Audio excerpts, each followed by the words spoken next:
Hello दोस्तों, पिछली video में हमने देखा कि कैसे हम डाइवर्जेंस को इस्तेमाल कर सकते हैं, ईएमएस को इस्तेमाल कर सकते हैं और काफ़ी सॉलिड ट्रेड हमें मिल सकता है, वो भी सेफली क्रूड ऑयल में। और हमने दिखाया कि एक साल में आपने 3 लाख भी बना सकते थे पिछले साल, जो गया अब तक बस 24 ट्रेड करके। और उसी चीज़ को हम और ज़्यादा देखेंगे, उसका कुछ सेफ्टी रूल्स बनाएंगे, साथ में डिफरेंट स्टॉक्स में भी उसी स्ट्रैटेजी को हम इस्तेमाल करेंगे। लेकिन सेफ्टी के लिए पहले हमने कुछ चीज़ें ऐड किया हुआ है। जैसे देखिए, हमने ईएमए 2 ऐड किया है, वही 200 ईएमए, लेकिन एक का जो टाइम फ्रेम है ना, उसको हमने डे में रखा एंड दूसरे वाला का टाइम फ्रेम जो है वो हमने चार्ट टाइम फ्रेम में रखा, जो कि आवरली है। तो इसको पहले समझिए, 2 ईएमए क्यों फिल्टर किया गया, इसका मैं लॉजिक दिखाता हूँ आपको। और एक आरएसआई हमने प्लॉट किया है, इजीली प्लॉटेबल आरएसआई है, कोई भी आरएसआई चलेगा, 70-30 होना चाहिए। ठीक है, 70-30 आरएसआई का जो ओवरसोल्ड एंड ओवरबॉट सिचुएशन है उसको डिफाइन करने के लिए। अब देखिए, ये जो ब्लैक वाला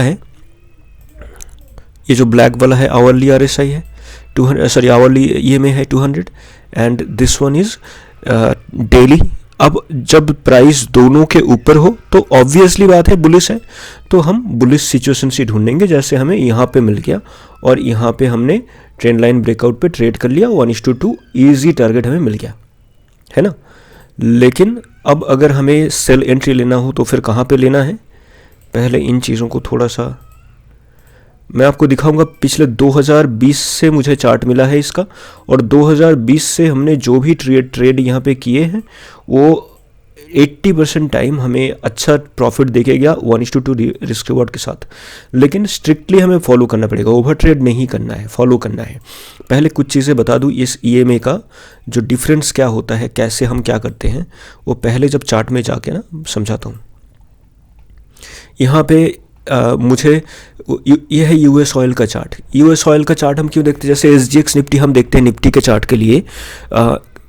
मान लीजिए यूएस ऑयल जो है वो ग्लोबली ऑयल का चार्ट है।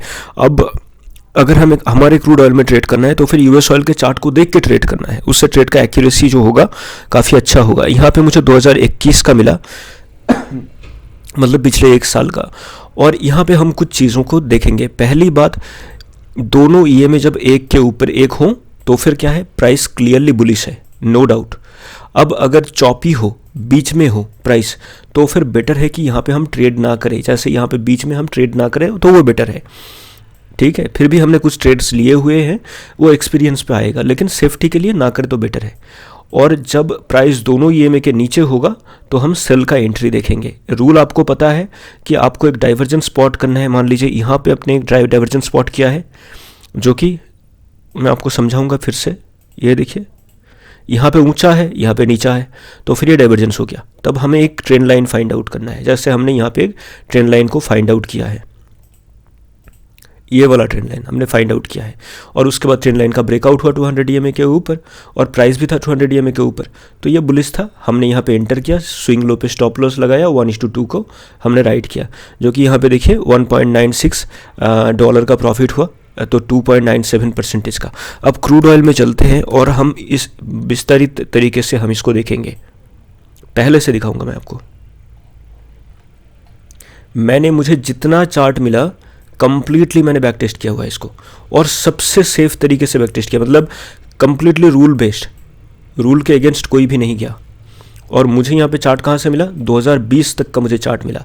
यहाँ पे देखिए 2020 में क्या था, यहाँ पे 200 ईएमए के ऊपर प्राइस था, हमने एंट्री किया, डाइवर्जेंस स्पॉट के एंट्री किया, और वहाँ पे हमारा एसएल लगा, नो प्रॉब्लम। एसएल लग गया तो लग गया। डाइवर्जेंस कहाँ पे था, यहाँ पे था, ये देखिए ये वाला डाइवर्जेंस था, ये वाला डाइवर्जेंस था, और हमें एंट्री मिल गया और हमने लिया भी और एसएल लग गया। अब देखिए प्राइस है दोनों ईएमए के नीचे, तो इसका मतलब है बियरिश है। तो जब बियरिश है तो फिर हम बुलिश डाइवर्जेंस को नहीं देखेंगे, हम ऊपर के डाइवर्जेंस को देखेंगे।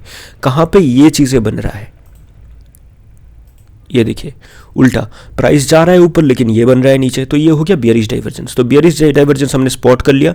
स्पॉट करने के बाद ट्रेंड लाइन हमने बनाया, ट्रेंड लाइन पे ब्रेकडाउन हुआ, और यहाँ पे 1:1.5 का रिस्क रिवॉर्ड मिला, लेकिन 1:2 नहीं मिला, तो इसको हम एसएल मानेंगे, ठीक है। इसको हम एसएल की तरह देखेंगे। अब देखिए प्राइस ने फिर से एक डाइवर्जेंस क्रिएट किया यहाँ पे, और मुझे ऐसे डाइवर्जेंस काफ़ी पसंद है क्योंकि यही पैसे दे जाते हैं। जब डाइवर्जेंस बहुत दूर हो वहाँ पे थोड़ा सा प्रोबेबिलिटी कम होता है, जब डाइवर्जेंस एक साथ हो, पास हो, तो उसका प्रोबेबिलिटी काफ़ी अच्छा होता है। इनको भी आप देख लीजिए, यहाँ पे एकदम अच्छा डाइवर्जेंस हमें मिल गया और उसके बाद हमें काफ़ी बड़ा फॉल देखने को मिला। जैसे कि आप देख सकते हैं 1:10 मतलब 10 भी हो चुका होगा यहाँ से, शायद काफ़ी बढ़िया हमें फॉल देखने को मिला। तो ये हमारे लिए विन था। अब फिर से क्या हुआ, यहाँ पे देखिए फिर से और एक बार हमें डाइवर्जेंस देखने को मिलता है। यहाँ पे प्राइस गया ऊपर, लेकिन यहाँ पे प्राइस आया ड्रास्टिकली नीचे। देख रहे हैं ना, यहाँ पे प्राइस गया ऊपर, यहाँ पे प्राइस गया नीचे। तो हमने एक ट्रेंड लाइन बनाया। हम डिफरेंट तरीके से ट्रेंड लाइन बना सकते हैं। यहाँ से हम एक ट्रेंड को क्रिएट कर सकते हैं, ठीक है। यहाँ से ब्रेकडाउन आया, ब्रेकडाउन के बाद मैंने यहाँ पे ज़्यादा क्यों एक्सटेंड किया हुआ है, क्योंकि यहाँ से जब हम एंटर करते 1:2 होता इस जगह पे कुछ, और एक ही कैंडल में इतना बड़ा प्रॉफिट दे गया, इसलिए हमने पूरा कैंडल को पकड़ा है। जो एक कैंडल में 700 पॉइंट का इसने फॉल दे दिया, 70,000 रुपये का प्रॉफिट, काफ़ी बढ़िया प्रॉफिट इसने दे दिया। अब हमने क्या देखा कि दोनों ईएमए के नीचे प्राइस था, है ना, तो ऑब्वियसली बियरिश है, तो हम सिर्फ और सिर्फ ट्रेड बियरिश करने का ही सोचेंगे। यहाँ पे हमने क्या किया, देखिए दूर का एक डाइवर्जेंस बन रहा था और वो डाइवर्जेंस हमने लिया, ऊपर जा रहा था यहाँ पे प्राइस नीचे आ रहा था, तो डाइवर्जेंस हो गया। अब यहाँ पे हमने ट्रेंड लाइन बनाया, ट्रेंड लाइन के ब्रेकडाउन से हमें प्रॉफिट मिल गया। अब यहाँ पे क्या हुआ, देखिए इस जगह पे ये अब प्राइस कहाँ पे एंटर कर चुका, प्राइस एंटर कर चुका 200 EMA आवरली वाला, और उसके बाद ये ऊपर जा रहा है, ठीक है, उसके बाद ये ऊपर जा रहा है। तो इसका मतलब क्या है कि प्राइस इमीडिएट टर्म में थोड़ा सा बुलिशनेस दिखाने के लिए ट्राई कर रहा है। डाइवर्जेंस क्या होता है, डाइवर्जेंस हमें दिखाता है कि कोई भी ट्रेंड है वो चेंज होने वाला है। ओके, कोई भी ट्रेंड है वो चेंज होने वाला है। 2-3 चीज़ें मैं आपको बताना चाहता हूँ, ध्यान से समझिए। जब प्राइस हाईली बेयरिश ट्रेंड में हो तब बुलिश एंट्री मत लीजिए, चाहे वो आपको कैसा भी सिग्नल दिखाए। प्राइस तभी जाके बुलिश होगा जब डेली टाइम फ्रेम में 200 EMA के ऊपर जाके वो क्लोजिंग देगा, तब जाके बुलिश एंट्री देखिए, वरना प्राइस ऊपर जाएगा फिर से नीचे आएगा। समझ रहे हैं ना, या फिर बेटर है कि आप ट्रेड ना करें। लेकिन अगर प्राइस बुलिश ट्रेंड में है लेकिन थोड़ा सा बियरिशनेस दिखा रहा है, तो फिर चांसेस है कि वो प्राइस फिर से ऊपर भागने वाला है। इसका मतलब ये बताना चाहता हूं मैं, जब प्राइस हाईली बियरिश हो तो वो ट्रेंड चेंज करने में काफ़ी ज़्यादा टाइम लेगा। लेकिन अगर प्राइस बुलिश हो, थोड़ा सा बियरिश हो चुका, वो ट्रेंड चेंज करके फिर से ऊपर जाने में ज़्यादा टाइम नहीं लेगा। ये दोनों डिफरेंस है। तो जब तक प्राइस बुलिश है वहाँ पे आप बुलिश एंट्री का ही सोचो, जब तक प्राइस बियरिश है और बुलिश दिखा रहा है तो ये ट्रैप भी हो सकता है। तो हमने यहाँ पे क्या किया था, एक एडुकेटेड गेस किया था कि देखो यहाँ पे ट्रेंड लाइन का ब्रेकआउट वगैरह सब कुछ हो रहा है और बियरिश डाइवर्जेंस भी हमारे लिए यहाँ पे बन रहा है, तो एक ट्रेड कर लेते हैं। लेकिन क्या हुआ, यहाँ पे हमारा एसएल लग गया, यहाँ पे हमारा एसएल लग गया। एसएल होता कितने पॉइंट का होता है, एसएल अराउंड 13,000 रुपये का एसएल होता, जो लग गया। चलो कोई बात नहीं, रूल पे फोकस करो, ठीक है, रूल आपको अच्छा प्रॉफिट दिखाएगा। तो यहाँ पे क्या हुआ, प्राइस ने काफ़ी देर तक, आप देखोगे प्राइस ने काफ़ी दिनों तक बुलिश रहा, मतलब ये चेंज दिखा रहा है। और चेंज हमें कैसे मालूम पड़ेगा, ये चीज़ों को देख के कि ट्रेंड चेंज होने वाला है। पहले इस चीज़ का, ये 200 EMA डेली टाइम फ्रेम का और आवरली टाइम फ्रेम का गैप देखो कितना बड़ा था। अब क्या हो रहा है, गैप क्लोज हो रहा है धीरे धीरे करके। इसका मतलब है प्राइस अब साइडवेज रेंज या फिर उसके बाद बुलिश मोमेंटम ले सकता है। तो यहाँ पे हमने एक एडुकेटेड गेस किया कि यहाँ पे देखिए बुलिश डाइवर्जेंस हमें मिल चुका था नीचे वाला, और वहाँ पे हमने ट्रेंड लाइन ब्रेकआउट पे एंटर किया और 22,000 रुपये का प्रॉफिट हो गया। अब यहाँ पे देखिए इस जगह पे आपको ट्रेड नहीं लेना। जब ये दोनों एक साथ चॉपी हो जाए साथ में, तो अब प्राइस डिसाइड कर रहा है कि कहाँ पे जाएगा। ये सारे नॉलेज जो मैं आपको दे रहा हूँ, ध्यान से समझिए, सोचिए इसको। जब इतना चॉपी हो जाए साथ में, जब दोनों एक साथ हो जाए, ट्रेड मत लीजिएगा। बेटर है कि प्राइस का डायरेक्शन पहले ठीक होने दें। और सच बताएं तो यहाँ पे कोई डाइवर्जेंस हमें का मिला भी नहीं सही से, तो हमने वेट किया। अब देखिए प्राइस बुलिश होने के लिए ट्राई तो किया, लेकिन फिर से बियरिश हो गया। अब देखिए यहाँ पे हमारे लिए बहुत सारा ओवरसोल्ड जोन आ रहे हैं। अब हमें एक डाइवर्जेंस ढूंढना है, लेकिन डाइवर्जेंस कहाँ पे ढूंढेंगे, सभी तो एक साथ ऐसे ही है ना। यहाँ पे ऑल्दो हमें एक डाइवर्जेंस मिला था, लेकिन यहाँ पे ट्रेंड लाइन का कोई ब्रेकआउट वगैरह हुआ ही नहीं। यहाँ पे देखिए ये जो ट्रेंड था इसका कोई ब्रेकआउट हुआ ही नहीं, और साथ में ब्रेकआउट अगर होता भी तो भी प्राइस 200 EMA के काफ़ी नीचे था, तो यहाँ पे नो ट्रेडिंग जोन था। यहाँ पे तो हमें बस सेल का एंट्री ढूंढना था। अब देखिए क्या होता है, यहाँ पे आई थिंक हमें एक सेल का एंट्री मिल चुका था, ये वाला, ये देखिए है ना नीचे, और नहीं, ये तो कोई डाइवर्जेंस नहीं था, ये भी नीचे है तो देखिए ये भी नीचे है, तो कोई डाइवर्जेंस नहीं था। तो यहाँ पे कोई डाइवर्जेंस नहीं था, यहाँ पे बस हमें कोई भी ट्रेड करने का मौका ही नहीं मिला। यहाँ पे ऑल्दो एक बुलिश डाइवर्जेंस मिला था, लेकिन मैंने क्या कहा था कि प्राइस दोनों के नीचे जब होगा हम बाइंग एंट्री नहीं लेंगे। बाइंग एंट्री एक सिचुएशन में हम ले सकते हैं, वो एक्सेप्शन होगा, मैं बताऊंगा आपको। हमें सबसे सेफ जाना है। मैं नहीं बोल रहा कि आपको रोज ट्रेड मिलेगा, ऐसा पॉसिबल नहीं है, रोज ट्रेड आपको नहीं मिल सकता, क्योंकि हम सेफ जा रहे हैं। यहाँ पे देखिए, यहाँ पे देखिए, ये वाला दिख रहा है आपको,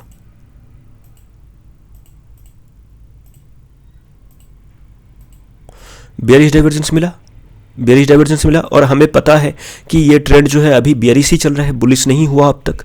तो हम यहाँ पे क्या करें, ये कॉमन सेंस काफ़ी ज़्यादा काम आएगा आपका, एक्सपीरियंस काफ़ी ज़्यादा काम आएगा आपका, ठीक है। ये देखो 1:1.8 हमें मिला, ऑल्दो 1:2 हमें नहीं मिला।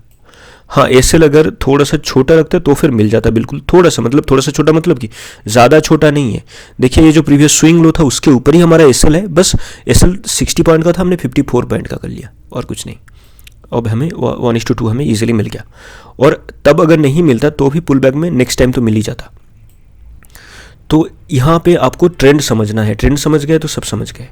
उल्टे ट्रेंड में चलेंगे तो मुश्किल हो जाएगा। हाँ, अब आया सेकंड चीज़, जो कब आपको बुलिश डाइवर्जेंस में बियरिश ट्रेंड में भी एंटर करना है, तभी जाके आपको एंटर करना है जब प्राइस बहुत ज़्यादा गिर चुका हो और इमीडिएट बेसिस पे आपको दिखा रहा हो। ऐसे इमीडिएट बेसिस पे मैं दिखा रहा हूँ, ये थोड़ा सा एक्सपीरियंस का काम है, लेकिन इसको अगर आप पकड़ पाए ना, साल भर का प्रॉफिट एक दिन में बन जाएगा, इतना मैं आपको गारंटी देता हूँ। ये देखो प्राइस काफ़ी ज़्यादा गिर चुका हो, क्लियरली ट्रेंड लाइन आपको दिख भी रहा है कि नहीं। ये देखो यहाँ पे आपको क्लियर ट्रेंड लाइन दिख भी रहा है, प्रॉपर ट्रेंड लाइन। तो यहाँ पे ट्रेंड का ब्रेकआउट भी हो रहा है आराम से। तो अगर आप यहाँ पे एंटर करते हैं, ये एक्सपीरियंस के ऊपर होगा थोड़ा सा, क्योंकि ये बियरिश ट्रेंड है ना, एक्सपीरियंस नहीं होगा तो नहीं कर सकते। लेकिन इसको अगर एक बार आप समझ गए, यहाँ पे आप इजीली 1:3 का टारगेट लगा सकते हो, इतना बता रहा हूँ मैं। यहाँ पे हमें मिला 178 रुपीज़, मतलब 17.8 के विद एसएल ऑफ 6.3 के, लेकिन ये काफ़ी नीचे होगा। ओके, और स्पेसिफिकली जब बहुत ज़्यादा ओवरसोल्ड हो जाएगा, यहाँ पे आप देखोगे, मैं दिखाता हूँ एक मिनट। यहाँ पे जो लो जो बना ना 16 का बना, और 16 का मतलब समझते हो 20 के नीचे बन गया ये, तो 20 होता है एक्सट्रीम ओवरसोल्ड, यहाँ से प्राइस का बाउंस करने का एक चांस बन जाता है। तो एक लेग जो बना यहाँ पे 20 के नीचे, इसको थोड़ा सा आप वॉच में रखिएगा, एक्सट्रीम ओवरसोल्ड जोन, ठीक है। उसके बाद देखिए प्राइस बुलिश हो गया। प्राइस जब बियरिश से बुलिश होता है तो ऐसे ही एक्सट्रीम ओवरसोल्ड जोन में कुछ दिनों के लिए चला जाता है, उसके बाद एक ब्रेकडाउन टाइप का कुछ देता है, उसके बाद फिर से भागता है। तो अब यहाँ पे ऊपर हमें क्या देखना है, सिर्फ और सिर्फ बुलिश एंट्री देखना है, सिर्फ और सिर्फ बुलिश एंट्री देखना है। और यहाँ पे अगर आपको डाइवर्जेंस कहीं पे नहीं मिले तो फिर यूएस ऑयल के चार्ट पे जाओ, वहाँ पे अगर मिल गया तो यहाँ पे आप ट्रेड ले सकते हो, कोई प्रॉब्लम नहीं है। कभी कभी यहाँ पे दिखेगा नहीं, लेकिन वहाँ पे दिख जाएगा, ठीक है। उसका भी मैं एग्जाम्पल दूंगा आप लोगों को। तो यहाँ पे हमें एक बुलिश डाइवर्जेंस क्लियरली साथों साथ मिल गया, अच्छा खासा हमें 10,000 रुपये का प्रॉफिट हो गया। और उसके बाद हमें और ट्रेड देखने हैं, कहाँ पे, यहाँ पे कोई अच्छा डाइवर्जेंस मुझे मिल नहीं रहा। यहाँ पे यहाँ पे एक मिला था, देखिए क्लियर। मुझे पसंद है जो वो डाइवर्जेंस जो साथ में बने हो, एक साथ बने हो, छोटे डाइवर्जेंस नियर टर्म में, दूर का बहुत रिस्की होता है। यहाँ पे साथों साथ बन गया, बहुत ही बढ़िया सा ट्रेंड लाइन था और ब्रेकआउट भी हो गया, काफ़ी अच्छा हमें प्रॉफिट दे गया 24.6 थाउजेंड। अब यहाँ पे देखिए प्राइस दोनों ईएमए के ऊपर था, मैं कुछ छुपा नहीं रहा, यहाँ पे हमारा एसएल लग गया। ऑल्दो यहाँ पे हमारा डाइवर्जेंस साथों साथ था, एक साथ अच्छा डाइवर्जेंस दिख रहा था, ठीक है। ट्रेंड लाइन वगैरह सब कुछ ठीक था, लेकिन ब्रेकआउट सही से नहीं हुआ, स्ट्रॉन्ग कैंडल से नहीं हुआ।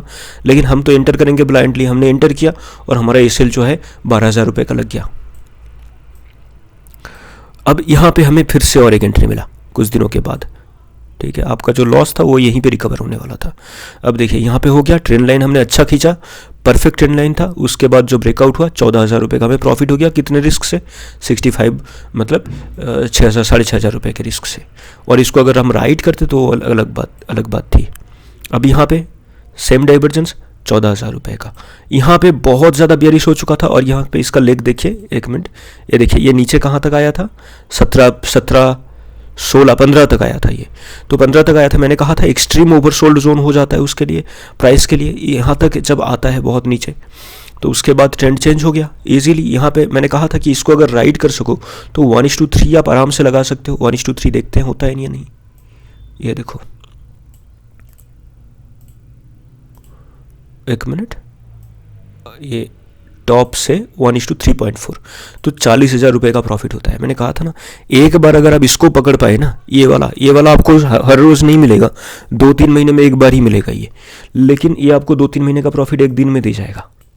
काफ़ी बढ़िया होता है। अब यहाँ पे ये कितना नीचे आया, आई थिंक 19 वगैरह, हाँ बिल्कुल। ये देखो यहाँ पे नीचे लो बना 17 का, एक्सट्रीम ओवरसोल्ड। अब यहाँ पे आया, डाइवर्जेंस बनाया इसने। डाइवर्जेंस कहाँ पे बनाया, देखो ये वाला था ना,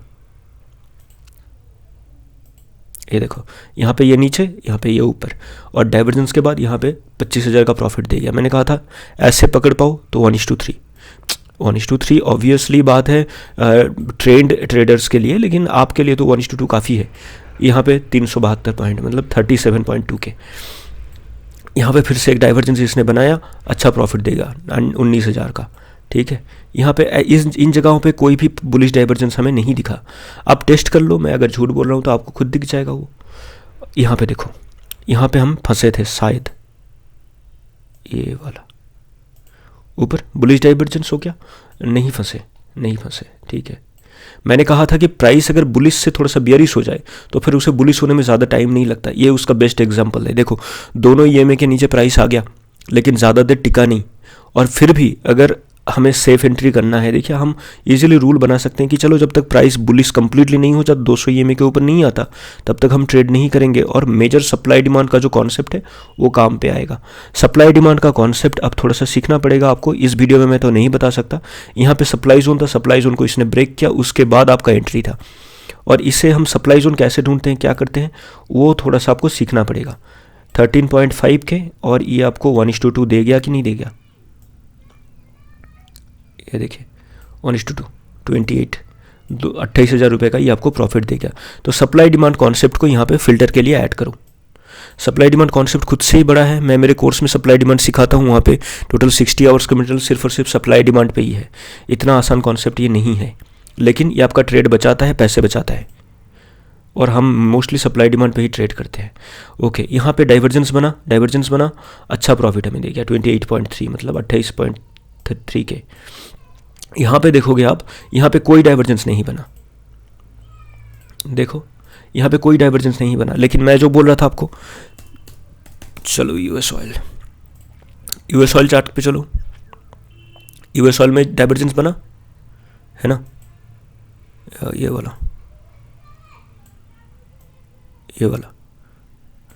वाला नीचे से ऊपर, ये वाला ऊपर से नीचे, स्लाइट डिफरेंस है। अब देखो यहाँ पे देखो, नीचे से ऊपर जा रहा है कि नहीं, और यहाँ पे ऊपर से नीचे आ रहा है डाइवर्जेंस।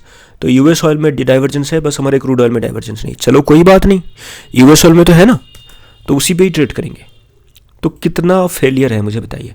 अगर फेलियर है भी तो भी आपके पास प्रॉफिट ज़्यादा है, लॉसेस कम है, क्योंकि हमारा रिस्क टू रिवॉर्ड है 1:2, और 1:2 काफ़ी होता है। यहाँ पे जो मैं बता रहा हूँ, दिन का 1,000 रुपये काफ़ी आराम से बनाया जा सकता है, वो भी सालों में आप 20-25 ट्रेड ही करोगे, ज़्यादा नहीं करोगे, उसी में बन जाएगा। अब हम चलते हैं स्टॉक पे। अब स्टॉक में कुछ स्टॉक होगा कि कभी भी वो आपको अच्छा डाइवर्जेंस नहीं दिखाएगा, जैसे रिलायंस हो गया, बहुत रेयरली मिलता है। लेकिन यहाँ पे हम आवरली का इस्तेमाल से ज़्यादा बेटर है कि हम 4 आवर का इस्तेमाल करें, ठीक है। सेम सेटिंग, सब कुछ सेम है, लेकिन 4 आवर का टाइम फ्रेम इस्तेमाल करोगे तो वो थोड़ा सा ज़्यादा बेहतर रहेगा। वहाँ पे आपको कुछ ट्रेड फिर भी मिल सकते हैं। ओके, तो चलिए रिलायंस के चार्ट पे चलते हैं। लेकिन मैं बता रहा हूँ, ये थोड़ा सा ढूंढ के निकाल पाना काफ़ी मुश्किल होता है। एक रूल को आप फॉलो करना है, ये है कि आपको निफ्टी 50 के स्टॉक में ही ट्रेड करना बेहतर रहेगा ज़्यादा प्रॉफिट के लिए, क्योंकि दूसरे वाले स्टॉक उतना ज़्यादा रिलायबल नहीं होते।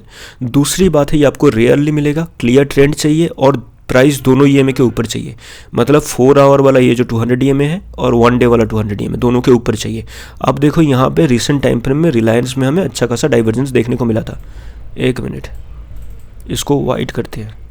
देखो यहाँ पे प्राइस हो रहा है ऊपर, धीरे धीरे ऊपर जा रहा है, दिखा रहा है, और यहाँ पे हमें सेम टाइम क्या दिखा रहा है, प्राइस आ रहा है नीचे। और ये हमें पता है कि ये नीचे जब बनता है बुलिश डाइवर्जेंस होता है, ऊपर जब बनता है बियरिश होता है। अब हमें सिर्फ और सिर्फ बुलिश डाइवर्जेंस पे ट्रेड करना है। पिक्चर परफेक्ट था। ये देखो ट्रेंड लाइन काफ़ी बढ़िया था। अब हमें क्या करना है, यहाँ पे एंट्री करना है। कैसे एंट्री करना है, नॉर्मल ट्रेंड लाइन ब्रेकआउट पे आप एंट्री कर सकते हो, या फिर मैंने आप लोगों को सिखाया हुआ है कि कैसे ड्रॉप बेस्ड रैली फॉर्मेशन वगैरह कैसे होता है। आप अगर नॉर्मली भी यहाँ पे एंट्री करते हो, कोई भी सेटअप, मान लीजिए ये ग्रीन कैंडल बना, इसके ऊपर आपने एंटर कर लिया, प्रीवियस स्विंग लो पे आपने एसएल लगा दिया जो कि 2.5% का एसएल होता है। अब आपका टारगेट है 5% का, 1:2 आपका इजीली बन गया यहाँ पे 5% का। कितने दिनों में बना, अराउंड 3-4 दिन में बन गया होगा, 1 हफ्ते के अंदर, ज़्यादा से ज़्यादा 1 हफ्ता ही लगा होगा यहाँ पे, है ना। तो ये हो गया आपका। यहाँ पे आप चाहे कॉल बाई कर सकते हो या फिर पुट को बेच सकते हो चाहे तो, या फिर आप एक बुल स्प्रेड बना सकते हो, अपने फ्यूचर बाई कर लिया, कॉल को बेच दिया, मतलब आपने कैश बाई कर लिया, 5% का आपका प्रॉफिट है। कुछ भी हो सकता है यार, कुछ भी। लेकिन ये इनको मिलना डेली टाइम फ्रेम में मत जाना, ओके। 4 आवर पे देखो बेटर है, क्योंकि डेली में तो आपको मिलेगा भी नहीं इतनी आसानी से। तो बेटर है कि आप कोई भी ये जो एफएनओ वाले जो स्टॉक्स हैं इन पे थोड़ा सा सर्च करो, शायद आपको मिल जाए। लेकिन अगर मिले तो काफ़ी बढ़िया मिलेगा। यहाँ पे देखो एक मिल गया, आरती इंडस्ट्रीज़ में। यहाँ पे देखो प्राइस जा रहा है ऊपर और ये बंदा जा रहा है नीचे, तो क्या है, इसका मतलब कुछ ट्रेंड है जो चेंज होने वाला है। लेकिन प्रॉब्लम यह है कि ट्रेंड है कहाँ, यहाँ पे ट्रेंड आपको कुछ दिख रहा है क्या, कुछ भी दिख नहीं रहा। तो इसको बेटर है कि इग्नोर कर दो। जहाँ पे आपको क्लियर कोई ट्रेंड दिखे वहीं पे जाके एंटर करो ना। चलिए ठीक है, रिसेंट टाइम फ्रेम में कुछ और देख लेते हैं, शायद हमें मिल जाए, पता नहीं, मिल भी सकता है। लेकिन प्राइस में बुलिश टाइम फ्रेम में एंटर करने के लिए, और बेरिश का सोचो भी मत, बुलिश में एंटर करने के लिए आपको दोनों ईएमए के ऊपर चाहिए प्राइस, ओके, दोनों के ऊपर चाहिए। देखिए मैं नहीं बोल रहा कि आप दूसरे स्ट्रैटेजी पर ट्रेड नहीं कर सकते, लेकिन ये स्ट्रैटेजी मैं आपको समझा रहा हूँ। इस स्ट्रैटेजी में ट्रेड करने के लिए आपको रूल्स फॉलो करने पड़ेंगे, दैट्स इट।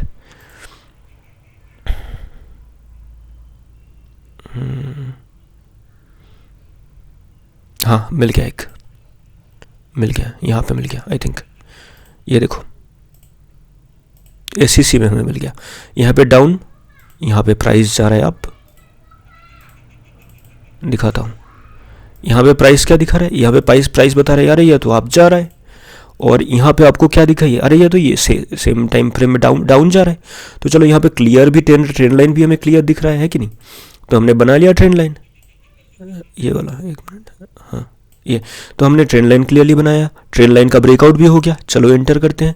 ट्रेंड लाइन के नीचे हमारा एंट्री कैंडल के नीचे स्टॉप लॉस होगा, 1:2 होगा हमारा टारगेट, जो कि हमें यहाँ पे अचीव हो चुका। तो चलिए, आप एक कंजर्वेटिव ट्रेडर है, आप चाहते हैं कि थोड़ा सा बड़ा स्टॉप लॉस रखें, लेकिन ज़्यादा बड़ा स्टॉप लॉस इनमें मत रखना, क्योंकि आपको एंटर करना है इन, मतलब इन होता है क्विक, आउट होता है क्विक। यहाँ पे 3.5% का एसएल था, 7% का प्रॉफिट मिल गया 4-5 दिन में, चलो निकलो यहाँ से, होल्ड नहीं करना, ये स्विंग ट्रेडिंग है।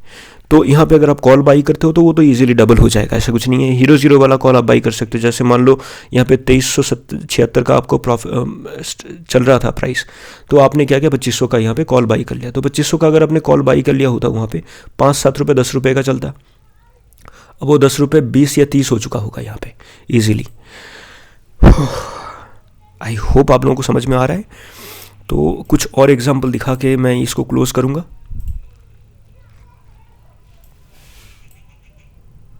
ये वाला देखो, अदनियंट आपको दिख रहा है क्या? आपका आंखें होना चाहिए, प्रैक्टिस करने के बाद ना आंखें अच्छे बन जाएंगे। यहाँ पे प्राइस जा रहा है ऊपर, उसी सेम टाइम यहाँ पे प्राइस जा रहा है नीचे, है ना, देखो ऊपर से नीचे, नीचे से ऊपर। तो आपको अब एक ट्रेंड चाहिए ब्रेक करने के लिए, तो चलो ट्रेंड बना लेते हैं। ये हो गया ट्रेंड हमारा, ये हमारा ट्रेंड हो गया। तो यहाँ पे ट्रेंड के बाद हम एंटर करेंगे, टारगेट रहेगा 1:2। मैंने क्या कहा था कि प्रीवियस स्विंग लो पे एसएल लगाओ या फिर एंट्री कैंडल के नीचे एसएल लगाओ। एंट्री कैंडल के नीचे अगर आपने एसएल लगाया, इजीली आपका बन गया। एसएल भी आपका छोटा, 3.5-4% के ऊपर आपने एसएल रखना ही नहीं है, क्योंकि आप यहाँ पे क्विक प्रॉफिट बनाने के लिए ट्राई कर रहे हो ना। तो क्विक प्रॉफिट अगर बनाना है या ऑप्शन अगर बाई करना है, वहाँ पर अगर 10% का एसएल हो गया तो फिर उसका कोई लॉजिक नहीं बनता। हमें इन एंड आउट करना है, क्विक कैपिटल को रोल ओवर करते रहना है क्विक। अगर हम मान लीजिए किसी के पास 1 लाख रुपए है, ठीक है, मान लीजिए 50,000 रुपये है, छोटे ट्रेडर है, तो 1800 रुपये का वो अभी प्राइस कितना चल रहा था, 1700 रुपये का। तो 30 क्वांटिटी वो मैक्स टू मैक्स खरीद पाएगा, ज़्यादा से ज़्यादा 30 छोड़िए 25 क्वांटिटी खरीद पाएगा। अब 25 में यहाँ पे अगर 50 रुपये का स्टॉप लॉस यहाँ पे होता है तो फिर 1250 रुपये का उसका लॉस है, लेकिन अगर ऊपर जाता है तो फिर 2500 रुपये का उसका प्रॉफिट है। तो वहाँ पर अगर उसने 10% का लॉस ले लिया तो फिर क्या फ़ायदा। तो यहाँ पे उसका 2,500 का प्रॉफिट बन गया 4-5 दिन में। ओके, तो ये अगर वो महीने में 2 बार 3 बार रिपीट करे तो फिर उसका आराम से डेली का प्रॉफिट बन जाता है कुछ ना कुछ 50,000 रुपये में। जितना बड़ा कैपिटल उतना अच्छा। मैं बोलूँगा 2-3 लाख से ट्रेड कीजिए, वो ज़्यादा बढ़िया रहेगा, क्योंकि 3 लाख में भी अगर आपको 6% मिल जाता है तो फिर 18,000 रुपये मिल जाता है। तो जितना बड़ा कैपिटल उतना अच्छा। अगर आप ऑप्शन बाई कर रहे हो तो फिर छोटा एसएल ही रखना है आपको, बड़ा एसएल नहीं रखना, क्योंकि ऑप्शन में बड़ा एसएल बिल्कुल लॉजिकल नहीं है। एनीवे, तो आई होप आप लोगों को समझ में आ गया होगा। और अगर समझ में आया और अगर आप ऐसे ही वीडियोस चाहते हो तो फिर बिल्कुल इस चैनल को थोड़ा सा सब्सक्राइब कर देना। अच्छे वीडियोस आएंगे, कोई बकवास स्ट्रैटेजी नहीं आएगा, जो मैं यूज़ करता हूँ वो आएगा। और दूसरी बात है, टेलीग्राम चैनल को ज्वाइन कर लो, क्योंकि वहाँ पे टाइम टू टाइम इतना अपडेट मिलता रहता है आपको, बहुत ही टाइम टू टाइम आपको अपडेट मिलता रहता है। और उन अपडेट्स को थोड़ा सा ध्यान पे रखोगे तो मार्केट का बहुत बड़ा मूवमेंट आपको समझ में आएगा और बहुत सारी चीज़ें समझ में आएंगे। तो ठीक है, चलिए अभी क्लोज करते हैं आज के लिए।